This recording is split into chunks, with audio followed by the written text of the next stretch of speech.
If this reading come across your timeline, then this is for you. First, I'm pulling the card Co-Create. Somebody has been given a divine idea, an idea implanted by the divine. The word inspiration in the 14th century was used to describe a divine given idea. The original definition of inspiration is to breathe life, and in the 14th century, theologians used inspiration as a term meaning God breathed life into the idea. So somebody's been given an idea by the divine, and it could be a business idea, a book, a creative idea, and you are meant to implement this into the world. You are given the keys to unlock this idea if you haven't already.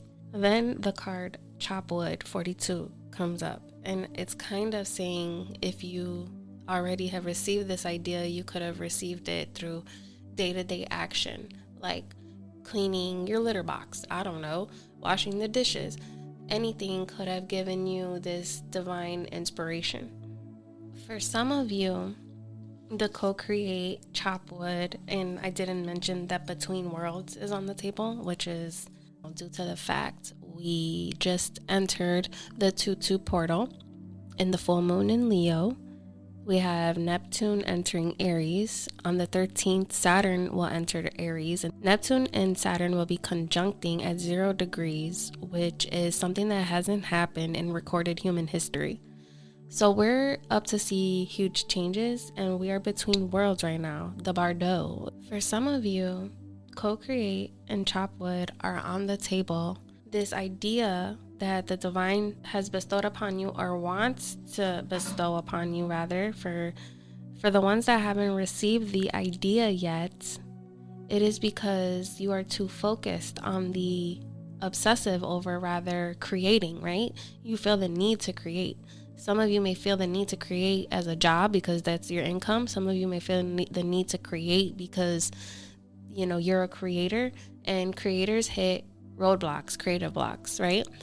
And usually you hit a block when you haven't been living day to day, the small steps, because the journey is the beauty of it all. And that's where we get our idea and our creative inspirations, is through these day-to-day activities. Some of you are trying to skip the day-to-day, the small tasks, the mundane tasks, the things that you don't want to do, but those are the things.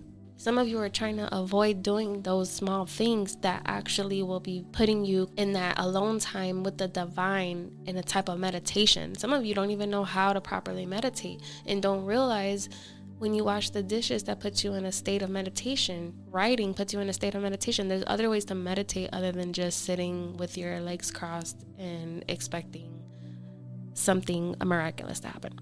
So the divine wants you to know, during this weird time, your creations are literally coming into fruition.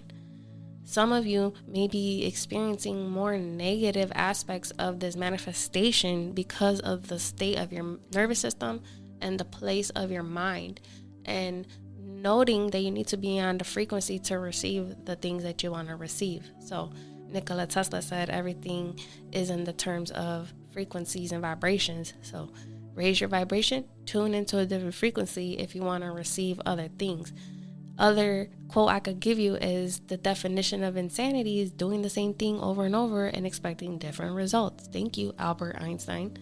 Some of you are overly obsessed and don't realize that there's cosmic laws that come into place. So when you want something super, super bad, you're supposed to detach from it. Doing these small mundane tasks help you detach from the wanting and that obsessing, so that you can make room for whatever it is that you're manifesting to come into fruition. Give it a chance to enter your vibrational field by taking your mind off of it, because the law of detachment is a spiritual principle popularized by Deepak Chopra, and it states that desire and intention should be combined with the release of attachment to the specific outcome to manifest desires. So the key principle here is to give intention without actual attachment to the thing that you're desiring to call in. You need to release the desperation and the need for the specific outcome.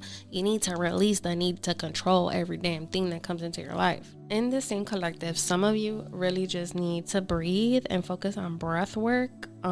They say the life is through the breath, right? Like literally it's spoken about in the Bible, it's spoken about in Hinduism, it's spoken about in everything. The breath, the breath, the breath.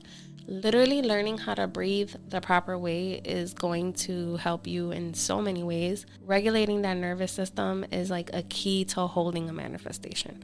Some of you bring things in and can't maintain them. That's the key.